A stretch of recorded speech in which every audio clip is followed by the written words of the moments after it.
వాగర్థావివ సంపృక్తౌ వాగర్థ ప్రతిపత్తయే జగతః పితరౌ వందే పార్వతీ పరమేశ్వరౌ. భజే శ్రీచక్రమధ్యస్థాం దక్షిణోత్తరయోః సదా శ్యామావార్తాళి సంసేవ్యాం భవానీం లలితాంబికాం. నమో మహద్భ్యో ఋషిభ్యో గురుభ్యో నమః. స్వామి వివేకానంద ఈ దేశానంతా పర్యటించేటప్పుడు పాశ్చాత్యుల పాలనలో నేను గమనించినవి రెండుట. ఒకటి, అతి పద్ధతులకు పోయి అసలైన సంప్రదాయము శాస్త్రము తెలియకుండా ఇదాక చెప్పినట్టు గరుడు పురాణం ఇంట్లో ఉండకూడదు ఇలాంటి పనికి మాలినటువంటి నియమాలు పెట్టేసుకుని వాటినే చాదస్తములు శాస్త్రములు అనుకుంటూ వెళ్ళేవారు ఒకవైపు అయిపోయారు. ఇంకోవైపు ఆధునికత పేరుతో పాశ్చాత్య వ్యామోహంతో సంస్కృతిని మర్చిపోయినటువంటి వారు అయిపోయారు. ఈ రెండిటి వల్ల భారతదేశం తనదైన జీవశక్తిని కోల్పోయింది అని బాధపడ్డట మహానుభావుడు. తిరిగి ఇక్కడ కల్పన చేయాలి అంటే వీళ్ళకి ఎక్కడుండి చెప్తే లాభం లేదని అక్కడికి వెళ్ళి వాళ్ళ కళ్ళు తెరిపించి మళ్ళీ ఇక్కడికి వచ్చాట. ఇక్కడికి రాగానే అడిగారు, ఎందుకంటే విదేశాలకు వెళ్ళారని. అక్కడికి వెళ్ళొచ్చి చెప్తే కానీ నువ్వు వినవు గనక అక్కడికి వెళ్ళారని చెప్పాడు మహానుభావుడు. ఆ మధ్య బ్రిటిష్ సంబంధించిన ఒక యోగి ఒక విషయం రాశాడు. సూక్ష్మ భూమికల్లో ప్రయాణం చేస్తే పితృలోకం ఒకటి దర్శనం ఇచ్చింది. మీరు చేసేటటువంటి పితృకర్మల కోసం అపేక్షించే పితృదేవతలు అక్కడ ఉన్నారు అని కూడా చెప్పారు. ఇక్కడంతే అంత విజ్ఞానం మనకున్నది, ఇది తెలుసుకోవాలి. అందుకే ఈ రెండు కర్మలు చేయడం వల్ల దేవకర్మలు పితృకర్మలు చెయ్యగా తత్ప్రసాదం ఎవడైతే తింటాడో, చూడండి ఇక్కడ దేవపితృ ప్రసాదం స్వీకరించినటువంటి వాడు, దానివల్ల వాడు చిత్తము శుద్ధమై ఉత్తమ బుద్ధి ఏర్పడుతుందట. అందుకు స్వాహాస్వధారూపమైనటువంటి దేవపితృకర్మల ద్వారా శుద్ధమైన బుద్ధి ఏదుందో అది మతిహి. తర్వాత నమ్మిది స్వాహాస్వధా మతిహి అంటే ఇది విషయం ఇక్కడ చూపిస్తున్నాడు. అది గ్రహించవలసింది, ఒట్టి బుద్ధి కాదుట. అటువంటి బుద్ధిని ఇక్కడ అమ్మవారి స్వరూపంగా భావన చేస్తున్నారు. అది యజ్ఞశిష్టాశన అన్నారు. ఇక్కడ యజ్ఞము చెయ్యగా మిగిలిన దాన్ని ఆరగించగా ఏర్పడే పవిత్రమైన బుద్ధి. అందుకే తిండి బట్టి బుద్ధి ఏర్పడుతుంది. ఆ కారణం చేతనే శృంగేరిలో మొట్టమొదటి కాఫీ హోటల్ రాగానే శ్రీ శ్రీ శ్రీ నృసింహభారతీ స్వామి వారు ఆ చోటు మార్చి నృసింహవనంలోకి వెళ్ళిపోయారు. ఎందుకంటే కలిపురుషుడి ఫస్ట్ స్టెప్ అది కాఫీ హోటల్. ఎప్పుడైతే వచ్చాయో ఇంకా కూళ్ళు మర్చిపోతాం. ఇంకా బయట తిండి ఎప్పుడైతే మరిగేమో అంటూ ఎంగిలి ముట్టు బాధల్లో ఏవైనా తినచ్చు, ఎక్కడైనా తినచ్చు. హారు శ్రోత్రియులు లేని వాళ్ళు కూడా ఎక్కడో ఇడ్లీ తిని ఇక్కడికి వచ్చి కర్మలు చేసేవాళ్ళు కనబడుతుంటారు. చాలా బాధాకరమైనటువంటి అంశం ఇవన్నీ కూడా. అన్నం బట్టి బుద్ధి ఉంటుంది, తెలుసుకోవాలి. ఎప్పుడైతే అన్నం భయంకరమైన అన్నం తిన్నామో బుద్ధులు భయంకరంగా ఉంటాయి. అటువంటి వాడికి లలితాశాస్త్రం నూరి పోసినా లోపలికి ఎక్కదు, ఎందుకంటే బుద్ధి పాడైపోయింది. అలాంటి తిళ్ళు తిన్నవాళ్ళు మొత్తం 50-60 ఏళ్ళు ఆ తిళ్ళు తిని ఇక్కడికి వచ్చి మఠం వేసి కూర్చుంటే చిరాకు విసుగు, చెప్పేవాడు మీద కోపం, అర్థం కాలేదు, అర్థం ఏంటంటే చెప్పలేదని నిందించడం ఇవి వస్తాయి. ఎందుకంటే సంస్కారాలు పాడైపోయే తిళ్ళ వల్ల. ఇది తెలుసుకోవాలి. అందుకే సరి అయిన తిండి తింటే సరి అయిన బుద్ధి వస్తుంది. అందుకే ఇక్కడ అన్నములన్నీ చెప్పి నివేదన చెయ్యండర్రా అని చెప్పాడు. ఆ నివేదన చేస్తే పుచ్చుకునే తల్లి స్వాహా స్వధారూపిణి.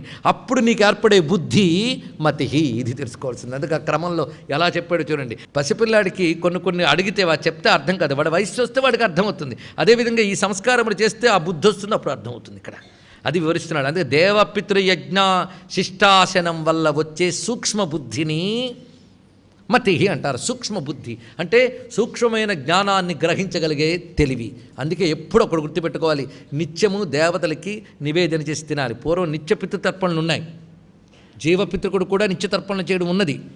ఇప్పుడు వెళ్ళిపోయిన తర్వాత తర్పణలు, అమావాస్య తర్పణలు పోయాయి. ఇంకేం చెప్పేదే ఉందండి ఇక్కడ.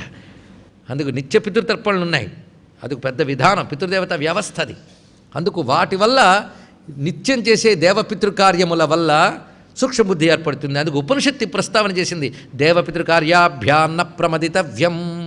దేవపితృకార్యములు అందు ఎప్పుడు కూడా ఏమరపాటకూడదు. చాలా జాగ్రత్తగా శ్రద్ధగా చేయి. ఎవడ చూడొచ్చాడండి, ఇది భౌతికంగా కనబడే లోకాలు కావు. అది శాస్త్రం ద్వారానే తెలుసుకోవాలి. కానీ శాస్త్రాన్ని నమ్మి చేయవలసిన కర్మ, శాస్త్రంపై నమ్మికని శ్రద్ధ అంటారని చెప్పుకున్నాం. శాస్త్రాన్ని నమ్మి చేయవలసిన కర్మ కనుక దానికి శ్రాద్ధ కర్మ అని పేరు. ఇది తెలుసుకోవాల్సింది. ఇక్కడ శాస్త్ర విశ్వాసమే ప్రమాణం, దాన్ని అనుసరించి చేయవలసింది. ఇది శ్రాద్ధ కర్మ, అది చేయవలసింది. ఇప్పుడు ఆ బుద్ధి ఎలా ఉంటుందో వివరిస్తున్నారు నారాయణ భట్టు మొదలైన వారు. భాస్కరాల వారు అమతిహి అని నిర్వచనం చేశారు. కానీ ఆయన మహాత్ములు కాదనం. కానీ ఇక్కడ సమంజసంగా మతిహి ఉంటుందని ప్రమాణము తెలిసిన ఉపాసకులందరూ నిర్ణయించి చూపించారు పాఠం. కానీ మతిహి అనేది సరైన పాఠం ఇక్కడ. అందుకే మతిహి అనే దానిలో మరొక విశేషం ఏంటంటే, ఇది ఝడిత్యర్థగ్రహణశీలా మతి అన్నారు ఇక్కడ. మతి అంటే ఎన్ని అర్థాలు చూడండి ఇక్కడ. ఝడితి అంటే చాలా స్పష్టముగా శీఘ్రముగా, అర్థగ్రహణశీల చెప్పగానే అర్థం అవ్వాలట, అది మతి. ఎంత చెప్పిన అర్థం కాలేదంటే మత్యే నమః అని అమ్మవారికి జపం చేసి వచ్చి కూర్చుంటే సరే అర్థమైపోతుంది. ఇక్కడ చెప్పేవాడికి వినేవాడికి కూడా చాలా అవసరం. అందుకు బుద్ధి అధిష్టాన దేవత మతి అనేటువంటి గొప్ప విషయం ఇక్కడ. తర్వాత ధారణగ్రహణ పాఠవాత్ మతి అని, ధరించుట గ్రహించుట అని రెండు పాఠవత్లు ఉండట. అంటే ముందు చెప్పేటప్పుడు పట్టుకోగలగాలి ధారణ, పట్టుకున్నది నిలుపుకోగలగాలి అది గ్రహణ, అది ఇక్కడ అన్వయించుకోగలగాలి. ధారణ గ్రహణ పాఠవత్వం. అంతేకాదు మతి అంటే మరొక అర్థం చెప్తున్నాడు, నిస్సంశయ సిద్ధాంత. ఇది గొప్ప మాట. ఇంకా సందేహం లేని జ్ఞానానికి మతి అని పేరు. అదే రావాలంటే ఏం చేయాలి? నిస్సంశయ సంశయగ్ని, ఆవిడని పాదాలు పట్టుకోవాల్సింది. ఆవిడ మతి రూపంతో ఉంటుంది. అందుకే సర్వస్య బుద్ధి రూపేణ అని వర్ణిస్తున్నాం కదా, ఆవిడే బుద్ధి రూపంలో ప్రకాశిస్తుంది. అందుకే నాకు సరిగ్గా బుద్ధి లేదండి అంటే బుద్ధి నువ్వే కదమ్మా అనండి, అప్పుడు సరైన బుద్ధి ఇస్తుంది ఆ తల్లి. ఇక్కడ ఆ బుద్ధి రూపంలో అందరిలో ఉన్నది కనుక నిజమైన మతి అంటే నిస్సంశయ సిద్ధాంత అన్నారు. సిద్ధాంతం ఒక మాట ఉన్నది. సిద్ధాంతము అంటే ఇంకా సందేహానికి, క్వశ్చన్కి ఆస్కారం లేని జ్ఞానాన్ని సిద్ధాంతము అని అంటారు ఇక్కడ. అలాంటి సిద్ధాంతం, పూర్వపక్షము సిద్ధాంతం అని రెండు మాటలు ఉంటాయి. ఒకడేదో మాట చెప్తాడు, సత్యం అనుకుంటాడు. మేధావి ఒకడొచ్చి నీ తప్పు అని ఖండించి తాను అసలు సత్యాన్ని ప్రతిపాదిస్తాడు. దేన్ని ఖండించాడు దాని పూర్వపక్షం అంటారు, దేనినైతే నిలిపేశాడో దాని సిద్ధాంతం అని అంటారు. ఇది తెలుసుకోవాల్సింది. అందుకు సిద్ధాంతము, ఆ సిద్ధాంత శక్తినే మతి అని అంటారు. అంటే అమ్మవారిని ఈ నామంతో మనం అనుసంధానం చేసుకోగలిగితే నిర్మలమైన బుద్ధిని ఇవ్వడమే కాకుండా స్పష్టమైన జ్ఞానాన్ని ఇస్తారు. ఎందుకంటే చాలా దెబ్బలు తినడాలు డౌట్ వల్ల, కన్ఫ్యూజన్ వల్ల అవుతుంది. ఆ కన్ఫ్యూజన్ పోగొట్టే శక్తి నామానుకున్నది, అది తెలుసుకోవాలి. అందుకే లలితాదేవి సహస్రనామాలు చదువుతూ ఉంటే కన్ఫ్యూజన్లన్నీ వాటి వల్ల అవే పోతాయండి. సాధారణంగా అన్ని సందేహాలు గురువే తీర్చేయాలి అనకూడదు. అసలు గురువు కేవలం సూచన ఇస్తాడంతే. అన్నిటికీ గురువు మీదే ఆధారపడడం వల్ల గురువు వ్యాపారం కూడా పెరిగిపోయింది ఈ మధ్యకాలంలో. చాలా ప్రమాదకారి అది. ప్రధానికి వాడు రేటు ఫిక్స్ చేస్తాడు, నువ్వు ఈ రేటు ఇస్తే నీ పాపాలు పోతాయి, నువ్వు ఈ రేటు ఇస్తే నువ్వు ఇలా రేట్లకు పోగొడతాడండి ఎవడైనా. నీ చేత నిన్ను బాగు చేయించేవాడే నిజమైన గురువు. ఇది గుర్తుపెట్టుకోండి. ఇక్కడ మన చేత మనల్ని బాగు చేయించాలి. అన్నీ తాను నెత్తికేసుకుని చెప్తూ ఇంకెక్కడ దక్షిణాశలు వేరు. అతన్ని నిజంగా గురువు కృప ఎలా ఉండాలో చూడండి ఇక్కడ. అందుకు తన బుర్ర ఏమైంది, ఎలా ఆలోచించాలో గురువు చెప్తాడు. ఆలోచించడం నీ పని, ఆలోచించి బాగుపడు. ఎందుకంటే ఆత్మతత్వం ఎవడు తెచ్చి చేతిలో పెట్టాడు, అది నీలో ఉంది.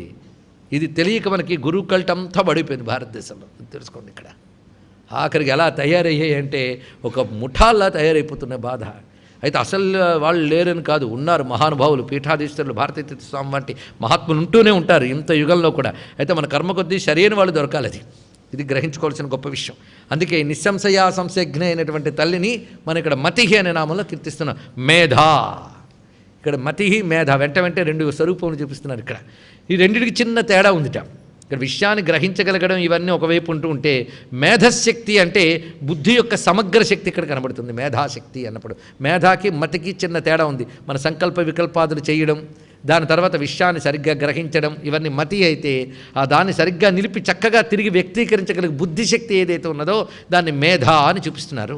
అందుకే మేధాసి దేవి విదితాఖిల శాస్త్రసార దుర్గాసి దుర్గభవసాగర నౌరసంగ శ్రీ కైటభారి హృదయైక కృతాధివాస గౌరీత్వమేవ శశిమౌళి కృత ప్రతిష్ఠా.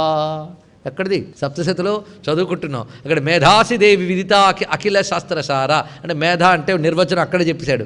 అఖిల శాస్త్ర సారమును తెలుసుకోగలగడం మేధ అట. అక్కడ శాస్త్రములు చాలా ఉన్నాయి. శాస్త్రం సారం ఏంటి?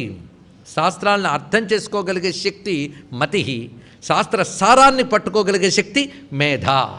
కావలసింది సార వస్తువే కదా. అందుకే మేధాసిదేవి విదిత అఖిల శాస్త్రసార, అది ఇక్కడ. ఇప్పుడు మొత్తం స్వాహా నుంచి ఇక్కడ వరకు చెప్పబడుతున్నది అమ్మ యొక్క వేదస్వరూపమంతా ప్రతిపాదింపబడుతుంది. అందుకు కర్మకి సంబంధించి స్వాహా స్వధ, జ్ఞానానికి సంబంధించి మతిర్మేధ. ఇక్కడ మొత్తం ఎంత స్పష్టంగా చెప్పాడో చూడండి. ఇక్కడ కర్మలంటే యజ్ఞయాగాదులకు సంబంధించి, జ్ఞానానికి కావాల్సింది విచారణాశీలత. జ్ఞాన మార్గం ఎవరికంటే బుద్ధి బలం ఉన్నవాడికి జ్ఞాన మార్గం. హల్కా బుద్ధులకి జ్ఞాన మార్గం ప్రమాదకారి. వెంటనే ఆ బుద్ధికి నిద్రాదేవత ఆవహిస్తుంది. ఎందుకంటే జ్ఞానదేవత అనుగ్రహం లేదన్నమాట వాడికి. అందుకే జ్ఞానరూప విచారణ శక్తికి చెప్పబడుతున్నది మతిహి మేధ, కర్మరూప యజ్ఞశక్తి స్వాహాస్వధ. మొత్తం రెండు కలిపితే వేదస్వరూపం అంతే. కనుక స్వాహాస్వధ అనే కర్మరూపము, స్మృతి మేధ అనేది రెండు కలిపితే వేదస్వరూపమైంది. కర్మకాండ, జ్ఞానకాండ రెండిటి స్వరూపం కలిపితే ఏమైంది? వేదము. అందుకు తర్వాత నామం ఏంటి? శృతి. అది చూపిస్తున్నాడు ఇక్కడ. శృతి అంటే వేదస్వరూపిణి. ఇలా స్వాహాస్వధారూపమైన కర్మకాండని, మతిర్మేధ అయినటువంటి జ్ఞానకాండని, ఈ రెండు స్వరూపములుగా ఉన్నటువంటి వేదమాతవు నువ్వమ్మ. అందుకే శృతి అంటే వేదమాత. ఎంత గొప్పగా వివరించాడో చూడండి ఇక్కడ. అయితే వేదానికి శృతి అని పేరు ఎందుకు వచ్చింది?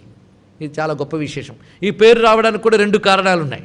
ఒకటేమిటంటే వేదం పుస్తకాల ద్వారా వచ్చే విద్య కాదు. ఇప్పుడు మళ్ళీ పుస్తకాలు చేతుల్లోకి వస్తున్నాయి, కానీ కొంతసేపటి వరకు దాన్ని సహాయంగా తీసుకోవాలి, కానీ ఎప్పుడు పుస్తకం మీద ఆధారపడి ఉండకూడదు వేద విద్యకి. అది కేవలం గురువు ద్వారా, శ్రవణం ద్వారానే స్వరసహితంగా గ్రహించడం, దాన్ని వల్లెవేయడం. అందుకు గ్రహించేటప్పుడు దాని పేరు శృతి, వల్లెవేసేటప్పుడు దాని పేరు ఆమ్నాయం. అది అలాగే ఒక గురువు ఒక శిష్యుడికి శ్రవణం ద్వారా బోధిస్తాడు. ఆ శిష్యుడు పరిపూర్ణుడై తాను గురువై మరికొందరికి మళ్ళీ శ్రవణం ద్వారానే చెప్తున్నాడు. కానీ శృతి పరంపర, శ్రవణ పరంపరతో వచ్చింది కనుక దాని పేరు శృతి. ఇది స్వాహాస్వధ అనే కర్మరూపము, స్మృతి మేధ అనేది రెండు కలిపితే వేదస్వరూపమైంది. కర్మకాండ, జ్ఞానకాండ రెండిటి స్వరూపం కలిపితే ఏమైంది? వేదము. అందుకు తర్వాత నామం ఏంటి? శృతి. అది చూపిస్తున్నాడు ఇక్కడ. శృతి అంటే వేదస్వరూపిణి. ఇలా స్వాహాస్వధారూపమైన కర్మకాండని, మతిర్మేధ అయినటువంటి జ్ఞానకాండని, ఈ రెండు స్వరూపములుగా ఉన్నటువంటి వేదమాతవు నువ్వమ్మ. అందుకే శృతి అంటే వేదమాత. ఎంత గొప్పగా వివరించాడో చూడండి ఇక్కడ. అయితే వేదానికి శృతి అని పేరు ఎందుకు వచ్చింది? ఇది చాలా గొప్ప విశేషం. ఈ పేరు రావడానికి కూడా రెండు కారణాలు ఉన్నాయి. ఒకటేమిటంటే వేదం పుస్తకాల ద్వారా వచ్చే విద్య కాదు. ఇప్పుడు మళ్ళీ పుస్తకాలు చేతుల్లోకి వస్తున్నాయి, కానీ కొంతసేపటి వరకు దాన్ని సహాయంగా తీసుకోవాలి, కానీ ఎప్పుడు పుస్తకం మీద ఆధారపడి ఉండకూడదు వేద విద్యకి. అది కేవలం గురువు ద్వారా, శ్రవణం ద్వారానే స్వరసహితంగా గ్రహించడం, దాన్ని వల్లెవేయడం. అందుకు గ్రహించేటప్పుడు దాని పేరు శృతి, వల్లెవేసేటప్పుడు దాని పేరు ఆమ్నాయం.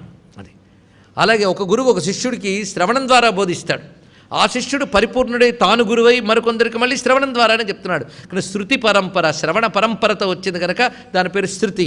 ఇది ఒక అర్థం. ఇంకొక అర్థం చూపిస్తున్నాడు ఇక్కడ. అది ఇంకా అసలు ప్రధానార్థం ఇప్పుడు చెప్పుకుంటున్నాం. మొదటిది వ్యవహారార్థం, ఇప్పుడు అసలు ప్రధానార్థం. ఈ శృతి అనే పేరు ఎందుకు వచ్చిందంటే మహర్షులు తపస్సు చేత అతీంద్రియ దృష్టిని పొందుతారు. ఈ అతీంద్రియ శక్తితో వాళ్ళకి ఈశ్వర వచనం వినబడుతుందిట. శబ్దరూపమైన ఈశ్వరుడు యొక్క స్వరూపం వాళ్ళకి అవగాహన అవుతుంది. కానీ ఈశ్వరుడు శబ్దరూపముగా ఆ తపస్సులకి వినిపిస్తాడు ఆయన. వాళ్ళు ఏది తపశక్తితో వింటారో దాన్ని మనకు చెప్తున్నారు. కనుకనే మహర్షులకి ఆ తపోజనితమైన శక్తి చేత విని మనకు చెప్తున్నారు కనుక వారు వినికిడి ఎక్కడి నుంచి విన్నారు? వాళ్ళు ఈశ్వర శబ్దం విన్నారు.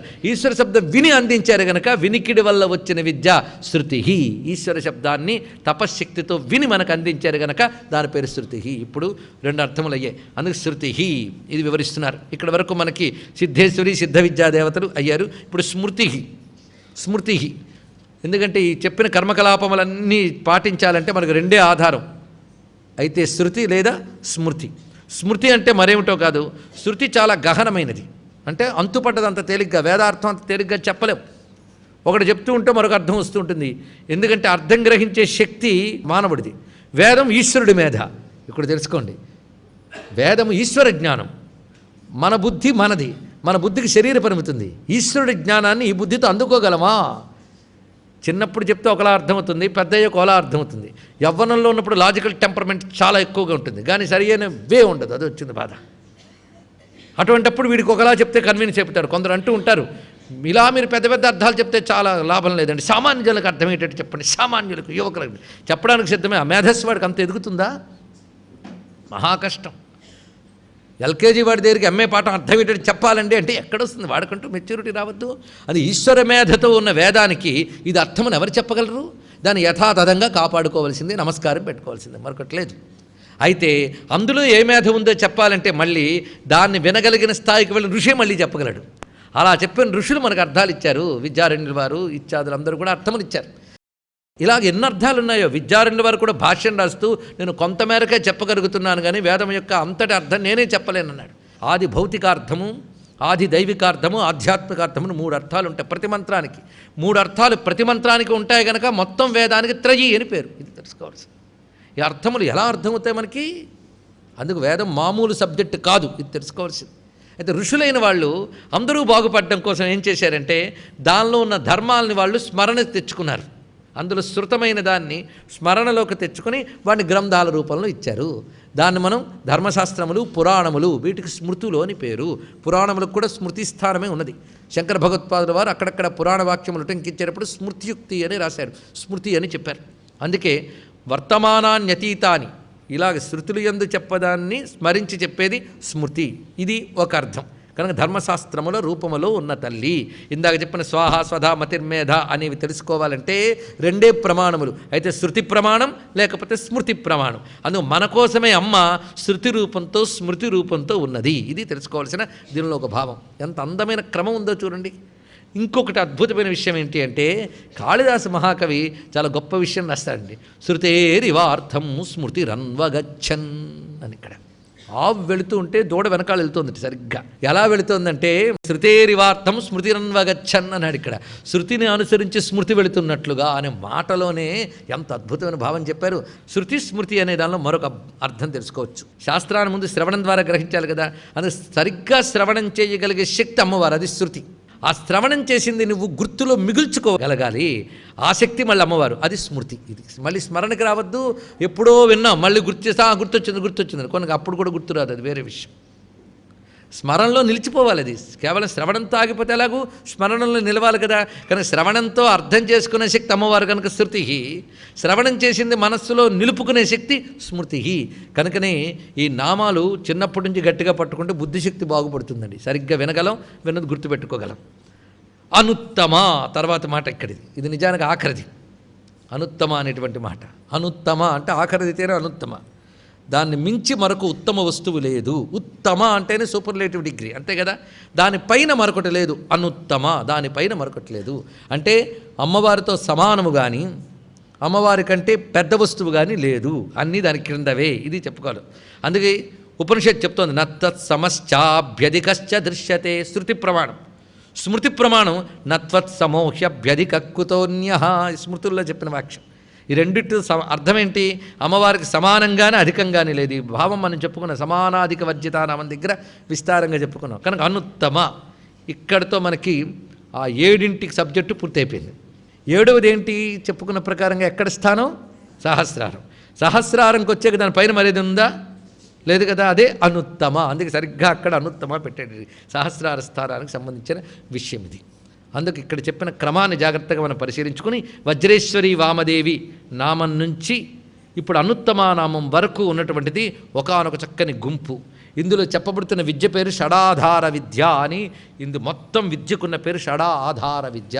6 చక్రములను ఆధారం చేసుకున్న ఒకానొక విద్యా పద్ధతి ఇందులో ఉంది. దీన్ని క్రమంగా తీసుకుని వెళ్ళాలి. అంటే షడాధార విద్యా నామములు పూర్తయ్యాయి. ఇలాంటిది ఇంచుమించు దగ్గరగా వచ్చేది మూలాధారైకనలయ బ్రహ్మగ్రంథి విభేదిని.